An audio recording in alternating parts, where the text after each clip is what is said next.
Yeah, and that's a good way to know your Cushing's disease. Yeah, hypercorticolism. Okay, so Mary, let's talk about you working on the spinal cord injury unit. So what are some of your, tasks that you have to do every day? Are you talking about like the full bladder? Yes. Yep. Stimulation?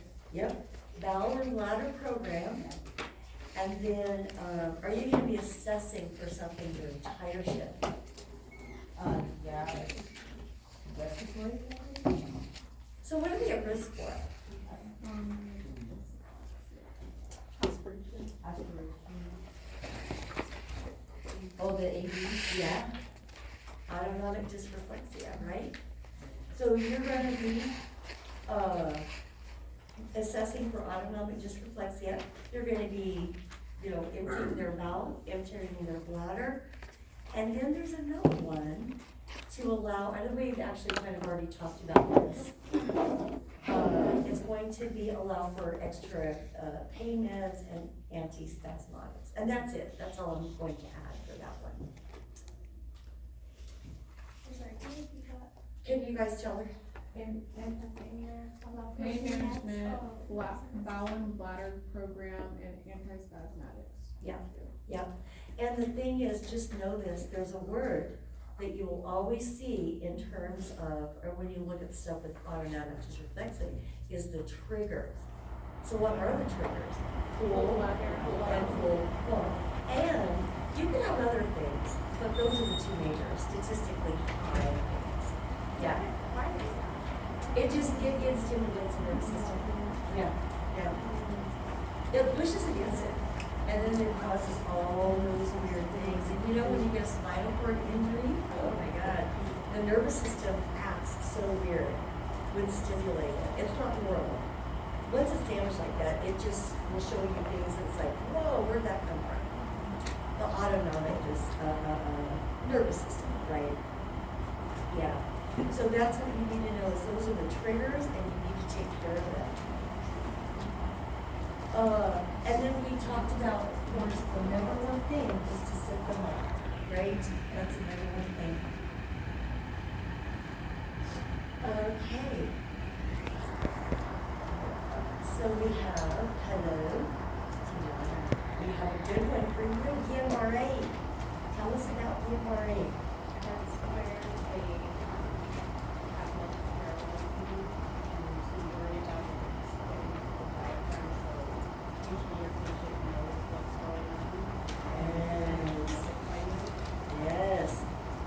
Yeah, they're better at this than you guys are, right? They're doing all right because they live it, they're fearful of it. And if you were to scientifically, this is for the whole class, if you were to scientifically describe that, not from toes to top. So how would you describe from the bone? Yeah. Is it bilateral? Is it asymmetric? Bilateral and symmetrical. That means both sides, right? In what kind of pattern? Ascending. Very good. Until it reaches that diaphragm. Somebody asked me earlier, how fast does it work? I gave her an answer. I said there was medical variability. Let me give you an example with one of my patients. Within the hour, she was not feeling anything in her upper thigh. And I'd already called the house suit to get us a vented bed. And so I must have moved that patient off because she was bona fide in exacerbation of the ability. Yeah. And so really what the answer is hours to days. And I think somebody said 2 months. So it's a really wide variability. But if it happens acutely, it can happen very quickly. So that's why I teach it to you guys. They may not even be admitted with Guillain-Barré symptoms. It could be surgery. Like most of my patients, many of them were surgical patients. Is this something that they get as a child, or is this something that You tell me, what is Guillain-Barré? I know it's autoimmune disease. Yes. So autoimmunity. So if you look at the concept of autoimmunity, could that be genetic? Yeah, very good question, though. Really good question. Look at RA. Like if your grandma had, this, you might have this because it is autoimmune. Yep, gotta be Does it show careful. up? Huh? Does it show up at a certain age in a person's life?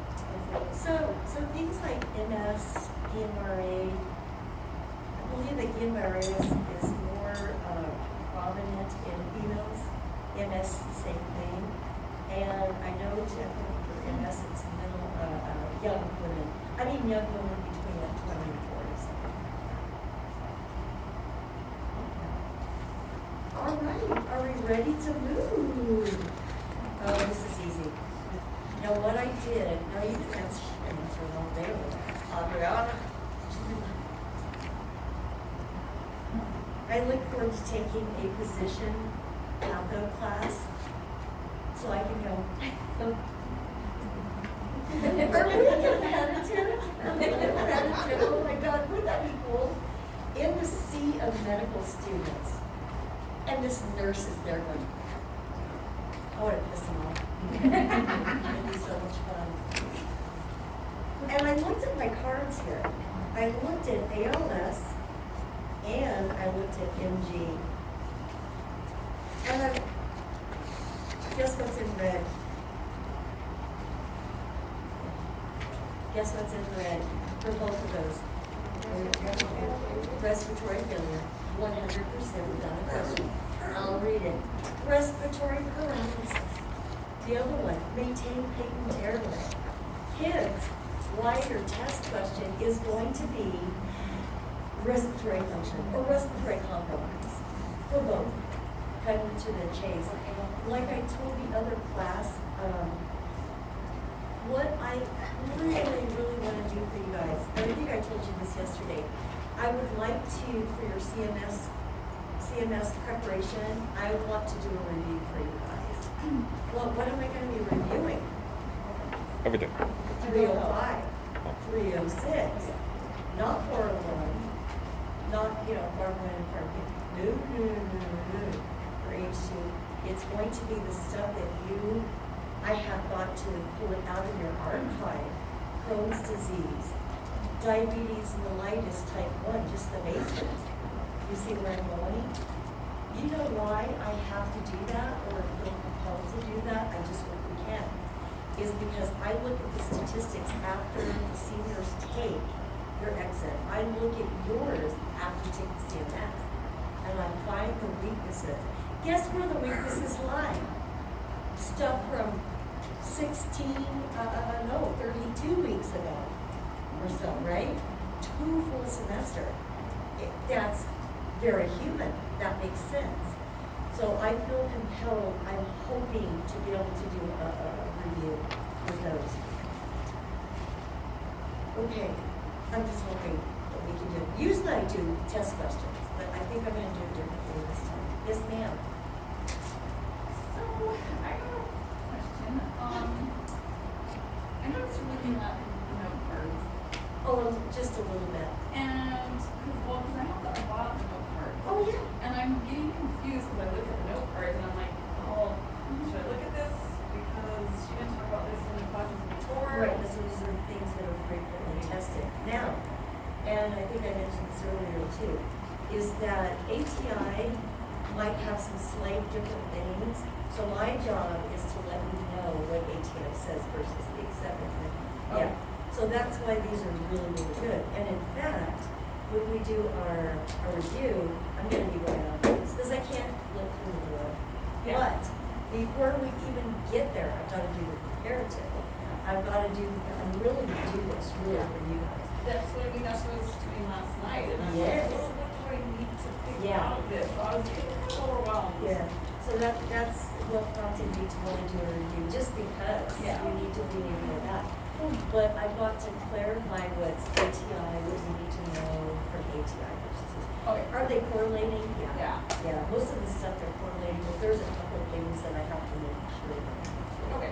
So Yeah. those line up the Oh, yeah, they're great. No, they really Are are. they ATIs? Yes, yeah, but again, you're gonna have some discrepancies, you're gonna have slight discrepancies in any resource, all resources.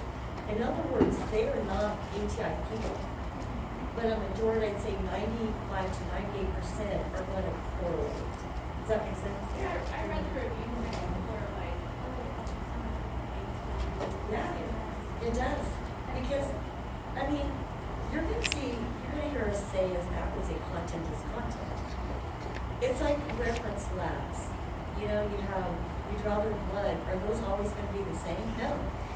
So that's why we have to, I mean, I'm willing to do that, and I've been doing this for years. I come up with what you need and what I know is gonna be tested. yeah. I'm just working harder because I want this cohort to be the best I've ever seen. When I see a cohort that's extra strong, I will work extra hard to get you to the point. And then it also facilitates you guys, but it also facilitates future classes. I don't know if that's making any sense. Meaning by me tweaking your task and making sure that they are really, really solid. And you guys get to know what you need to know. Okay, can we move on? Are we ready? Okay. Are you? No, always ask. Did I ask you anything? Did I, I haven't asked you? Yeah. Okay, so let's do this. Where were we? Yeah, so we've completed those, right? What is the other thing that we talked about in terms of finding, and this could be also in ED, finding a motor vehicle crash, some sort of field injury. So airway, and what are we gonna do for that?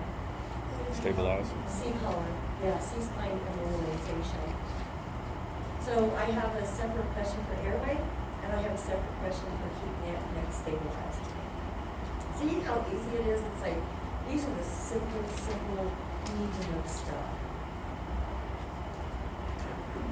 Ooh, Elizabeth. Oh, I haven't asked her. I keep, because I don't want to forget anything. You have ICP increase in one of your patients under ICU unit as a pretty intensive, right? With this,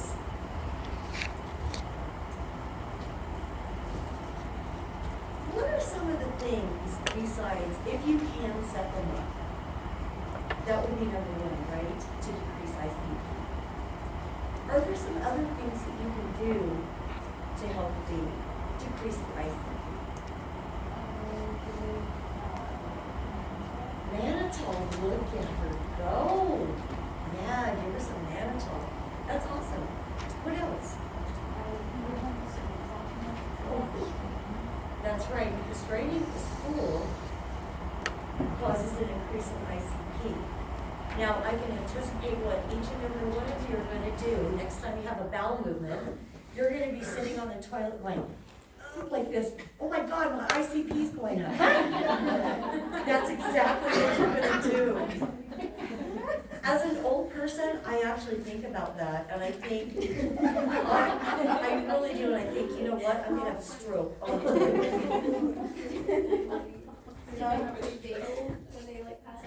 Oh, that's the other thing too. She's right, they vagal. Like at heart, they're really susceptible for arrhythmias so they vagal a lot actually at the heart. They don't let them go to the bathroom by themselves. They don't like let them just get up and go. End of story. Because you'll see the light, the bathroom, you were running there. I was actually wondering why that. Yeah, and when they strain, like especially after a cabbage or something. And so we give pretty good doses of a stool softener or even some laxatives, sometimes it's stronger, so they don't have to strain. Absolutely. Good. She did good. Yes. Hey, we should do that. We should clap for each other. The other class claps for each other. I thought you meant like have a stool softener. How can you tell that your patient's ICP is going up? They have a headache. Yes, yes. Sometimes, and amnesia, memory loss, nausea, vomiting, non-reactive pupils, renal nerve dysfunction. Yeah. So this is what I have. I have headache. I have dilated pupils, and usually those are fixed and dilated. I have posturing. And I am adding, and I think you said this, didn't you? Did you say nausea and vomiting? Yeah. Yep, I'm adding this, okay, to your test. How many select all that applies have we had so far? Are you taking really good notes? Yes. So the posturing. So 4, that's a 4 answer, select all that apply.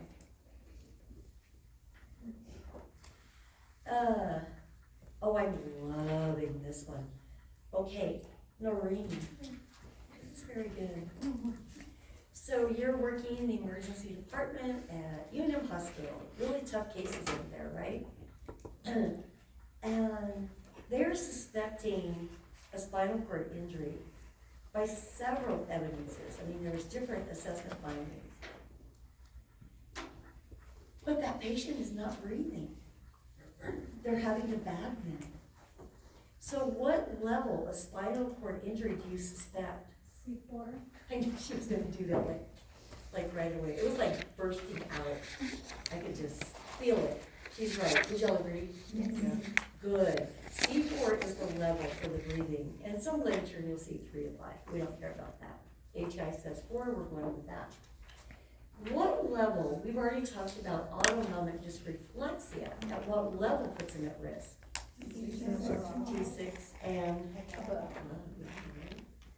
So those are the 2 levels that we are worried about, correct? Right. That's why when you work spinal cord injury, SCI, VA, that's one of the first things you ask, or want to know is what their level is. Because you want to know their level of functioning, you want to know if they're at risk for AD, you want to know if they're breathing, so on and so forth. Okay, the next questions are going to be found at the back of your book. They are going to be your CBA. Actually, the chapter is called stroke. I love that. Very non-fancy. How many questions are in the app exercises? 5. Yes. How many NGN questions do you have? 4. It's 4. Did I give you the topics last week? Yes. Okay, good, thank God. And of course, I don't go through those, which is great, because I love that you guys are independent on those. Okay. Who's next? Sarah. Hi. Hi. DIC. This one is clotting and Yeah. Weird. At the same time. yeah. Yeah. I can treat it. heparin. Yeah. Anticoagulant. Anticoagulants. As counterintuitive as that is, or seems, it is how it actually is. How to treat it right. The other thing I was going to tell you that I discussed with the other class is how do you know a patient's bleeding if it's not on the outside? Oh, and there's a couple of, yes, good. The urine is pink. There's some blood cells in there, right? Really good at that. Turn the light on and go, oh, yes. That's a perfect assessment gift. Because like, you can't see it and they haven't dumped so much blood to where they're, hypothermic or something, they're being shocky, as I say. But guess what? The IV. You see this in hematologic disorders, anything thrombocytopenic. Because there's a couple different forms of thrombocytopenia, right? ITP, ITT, all those. And then, so hematologically, you want to look for that and on the oncology unit. That makes sense, doesn't it? Because oncology, are they myelosuppressed? Yep, they're myelosuppressed, so they're going to have low platelet count. This is going to be, you always look at that IV. And if you get leaking out of that, could it be a bad IV? Yeah, how do you check a bad IV? Flush it, exactly. See, you guys are starting to think like nurses, that that's one of the things. And then obviously you have the obvious things like epistasis. They're not on a blood thinner. And then suddenly they start having a nosebleed and you go, oh, well, let's look at their platelet count. Everything gets tied together. You know, are they on anticoagulation therapy? Do they have a hematologic disorder like, you know, aplastic anemia or thrombocytopenia? To look at your labs, right? So that you put together all the pieces of the puzzle. So much fun. So yeah, very good, very good. Michaela, we have sickle cell disease, SCD. Ooh, I need to add something for SCD. Tell us what you know about SCD. For the treatment, you would administer oxygen. Oh, no, I want to know about the disease.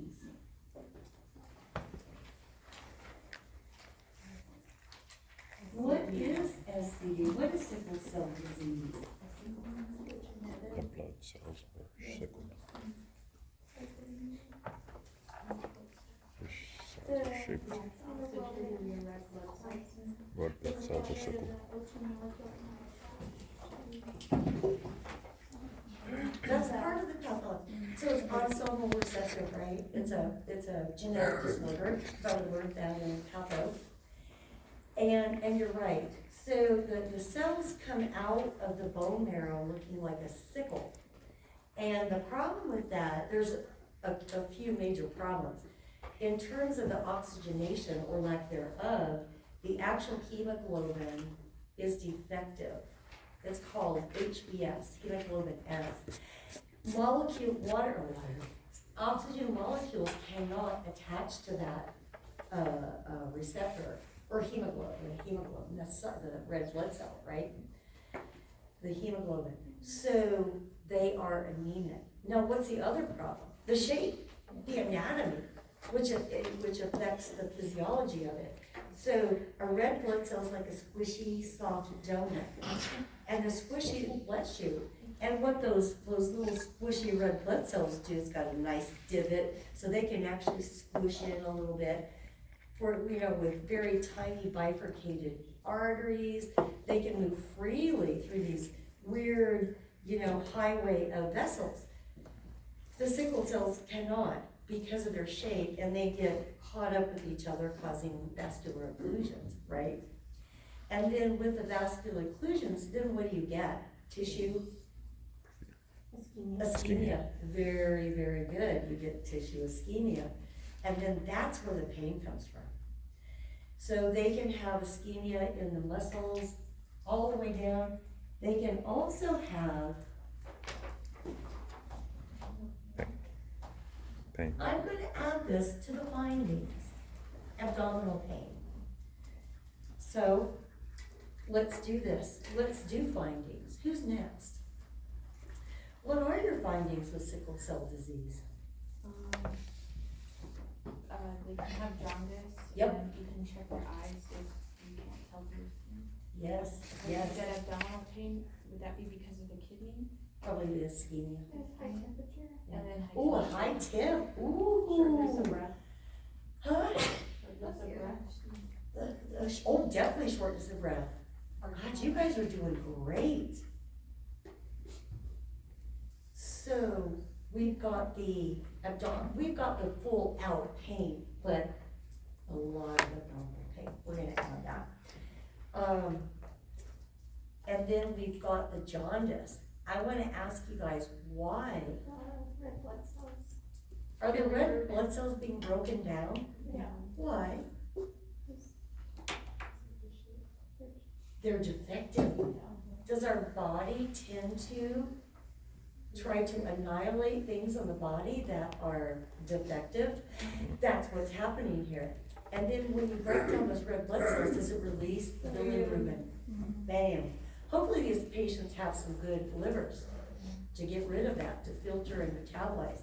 Okay, and you can find, that's right, you can look at their sclera. You can also look at their hard palate, yeah. And you said a high 10. Immune system's gonna kick in here, and this is especially during a sickle cell crisis. Because do you have different treatment for chronic sickle cell versus acute? We're doing acute, right? The reason I say that, there's controversy over if you give anticoagulations acutely, it's usually for a chronic situation. I'm TBA on that one. I'm not gonna say anything quite yet.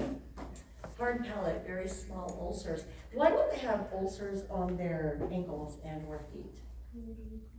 Circulation. Circulation, lack of circulation. The tissue, the vascular occlusions causing ischemia. So you're gonna have wounds down there because the tissue's dying. You guys did really, really good with that one. Okay, now let's talk about some treatment over there. So how are you gonna treat your patient? Payment, oxygen, fluid, hydroxyurea. Yep, and is there another one? Blood transfusion. Oh, blood transfusion, yeah. Because when you give a transfusion, you're giving healthy cells. In other words, when they get those healthy red blood cells, they are not gonna sickle. The sickling is happening within, right? So you're gonna give them nice oxygen carrying capacity. I am not convinced that I need to put anti-coag therapy. So if I do, I will let you guys know before next week, well before next week. Okay, God, y'all did good on that. Okay, who is next? We've got back over there. Oh, myelosuppression.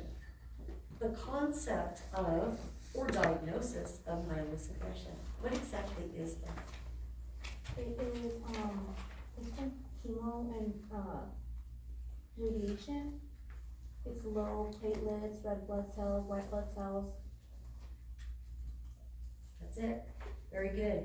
And she stated one of the causes. Are there other causes of myelosuppression? Medication. Yeah, certain medications can myelosuppress. Are there certain cancers?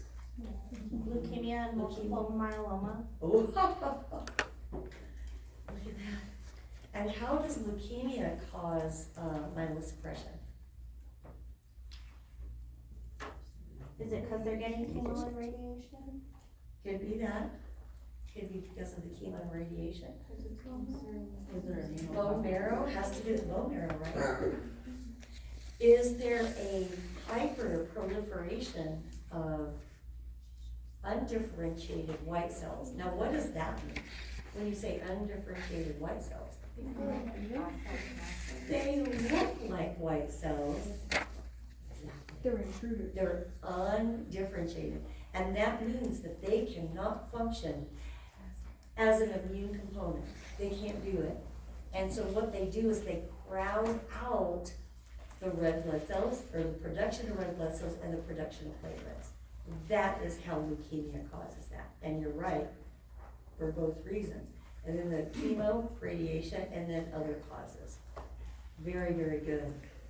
I like to know that you guys know why. Now, is myelosuppression associated with aplastic anemia? What is aplastic anemia? Low whites, low red, and low platelets. But that's a hematologic. You see where we're going? Disorder. Myelosuppression implies that there's something that causes the bone marrow to be suppressed. See where I'm going? Because aplastic anemia, can you be born with that? Yeah. Yeah. But myelosuppression implies that there's something causing that suppression. But are they the same? Do they result in the same thing? Yeah. Very dangerous, by the way. If you have low red blood cells, so let's go to our next person. She's been answering a lot of stuff back there. She has, you should skip her. She's your friend advocate. Yeah. So if you have low red cells, it's going to result in anemia. Yeah, anemia, right? What if you have low white cells? Yeah, infection. And what about platelets? Risk for bleeding, that's it, simple, simple. Okay, let's move along. Oh, this is a good one. I think she's answered, really, she has, she's been answering right there. We've got some, lupus. Can you tell us about lupus? It's chronic autoimmune disease, and so it can shut down and attack your major organs. And typically, you would give like prednisone or methotrexate to immunosuppression. Oh, very, very good. One thing I'm gonna have to do is close out here, I'm gonna have to go back in. Just give me a few seconds here. My ATI goes away. It's shocking. We did get into discussion today about hypersensitivities. Do you guys remember in patho, how many different types of hypersensitivities do you have? How many? There's only 4. Yeah, Yeah, there's only 4, and they're pretty easy. Okay, let's go here. And they're going, how's that related to lupus? Well, we're gonna get there.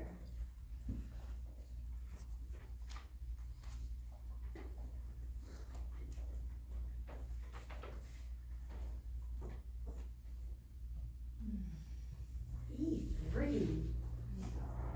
already?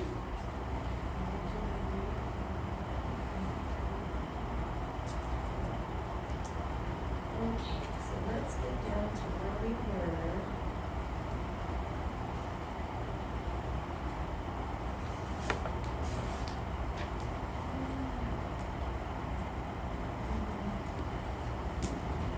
Here it is. Okay, let's see if this will open up for me.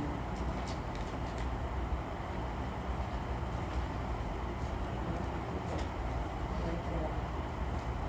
Okay, it's not really what I want, but I know it's on there. You said it was autoimmune, right? And it attacks organs, especially kidney. And you also said that they have to take immunosuppressants the rest of their life. And why would that be? Why do they have to take immunosuppressants the rest of their life? That's exactly right. Because it's an autoimmune disorder. And this is also in your test. It's a hypersensitivity-free reaction. Let's go through these. What's one? Hypersensitivity type 1. It would be an allergic reaction, right? What about type 2? Hemolytic. Yes. Where the body's attacking its own cells. Isn't that weird? It's very much like a hemolytic blood transfusion reaction. So if it's attacking foreign invaders. How about hypersensitivity type 3? Autoimmunity. All of them. The body attacking, the immune system attacking itself, hypersensitivity. And you guys remember what hypersensitivity type 4 is? It's a delayed blood transfusion reaction. So what we're talking about here, this is one of your select all applied answers, is that it is hypersensitivity type 3. I've got to go into a different route to get to where I'm going. Just give me a minute here. I just want to make sure.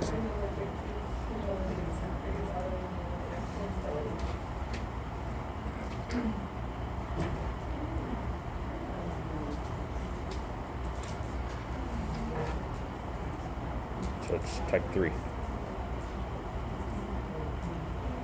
Kayla, you got type 3? Is that what she said? Yeah.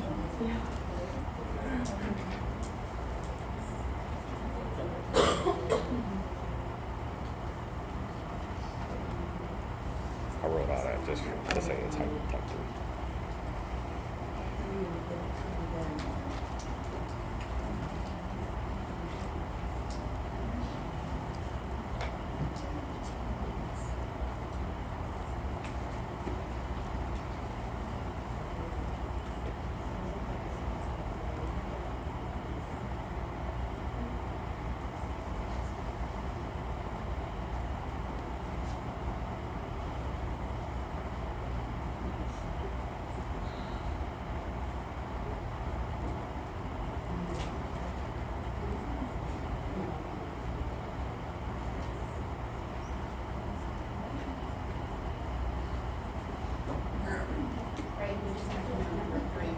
for this test.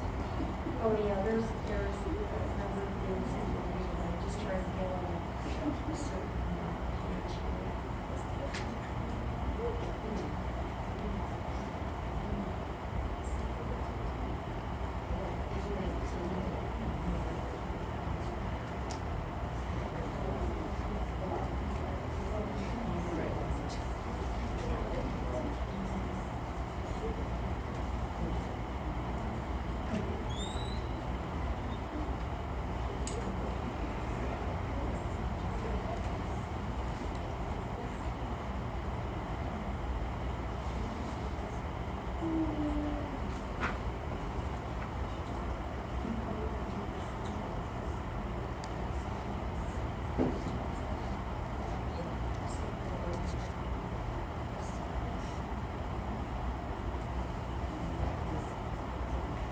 What do blue red blood cells cause?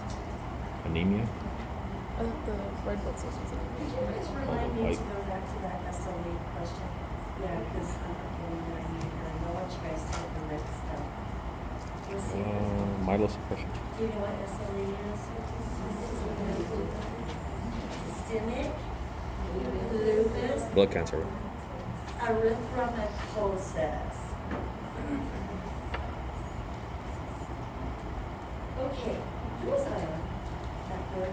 You did really good, so Leilani, we'll go back to that question. Let's talk about HHS. So exactly what is HHS?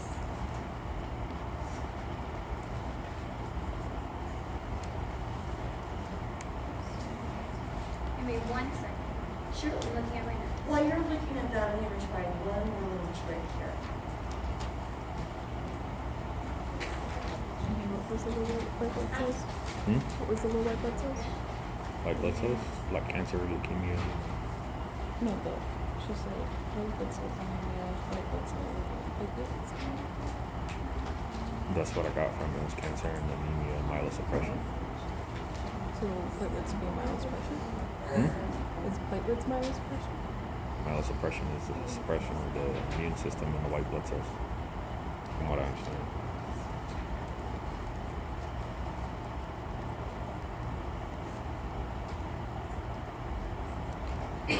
So what's the low platelets mean? Hmm? What's the low platelets mean? Yeah, but what's the low platelets mean? This is all white blood cells. I know, but now we're going on to low platelets. Because she won't go off of that. Wait, what? I heard you, but I'm not understanding. Because she was like, okay, It can cause seizures, coma, death.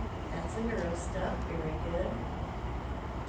Do you have dry mucous membranes and potential hypovolemic shock?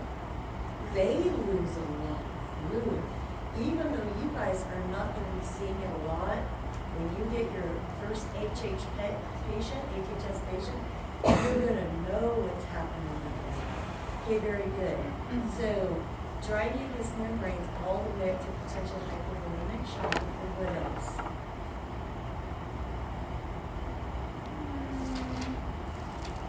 Hypokalemia. Huh? Hypokalemia. Ooh, she said hypokalemia. Yeah, definitely more in DKA. So this is what we did with the other class this morning. And you're going to see this with HHS and DKA. Your questions are going to look like this. You're going to have some DKA stuff in there, and you're going to have some HHS, DKA and HHS. So this is what we did, and I'm going to do it for you too. Let's do with select all that apply. What do you turn your select all that apply questions into? True or false? Let's do it.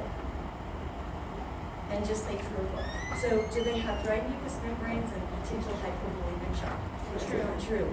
Do they have a sugar greater than 600? True. Excellent. Do they have LOC changes? True. Good. Do they have ketonemia and ketonuria? Right. False. Right? Do they have Kussmaul's breathing? Okay, excellent. And do they require mass amounts of IV fluid resuscitation? True. True. That's how this test is going to go. So what do you have to do? A side-by-side comparison of your DKA and your HHS findings. That's the big deal. Very good. You've done good. You really did. That's awesome. 2 minutes. That's all the neuro stuff. You just did really good. Oh, look what I did. Oh God, what a meanie. So on your test, I don't put HHS. I put HHNKS. Now what does that stand for? Non-ketotic is the NK. You might find that on your boards, that's why I put that in here. ATI likes HHS, right? But this one is hyperosmolar, it's hyperglycemic, hyperosmolar, non-ketotic syndrome. I'm giving you the real gnarly looking one, but that's HHS. Okay, who's next? Hi, DI. Oh, no, I struggle with this one. No, it's good that you struggle. How do you get better at something? Like all your weak topics that you know personally, what you're weak at? Find out that you're weak and make it stronger. You remediate it until you can teach it. Then when you step into that room where you're taking your boards or your exit, you're gonna say, I conquered it, and I'm confident with this stuff. Okay, what's DI? They're dry inside. Oh, I like it, yeah, dry inside, that's good. But why are they dry? They excrete a large amounts of urine. Urine. How does that urine look? Is it concentrated or dilute? Dilute. Oh yeah, you're right, good. Ooh, that was sort of an instinctive thing. Cause she wasn't quite 100% there, but it just came out and you were right. That's why you don't change test questions, right? That first inclination. So I'm gonna challenge you because you're very smart and she answers a lot of questions back there, by the way. So what are they missing? They have inadequate amount of what hormone? He said ADH. You're 100% correct. Oh, she would be the one not to change answers, because she's getting them all right. So if you don't have enough ADH, that's what causes you to pee. So you don't have anti-diuresis, you have actual diuresis. When you guys get back from the break, we're gonna break down the labs, okay? I'm going to be perfectly transparent with you. This one question, or two questions, it depends on if they divide DI and SIDH. Out of all the nursing questions you have in nursing school, these are the ones that are highest miss. So we're gonna go through it again, okay? So think about your labs, and I'll probably go back there, and she's gonna be able to answer it. Okay.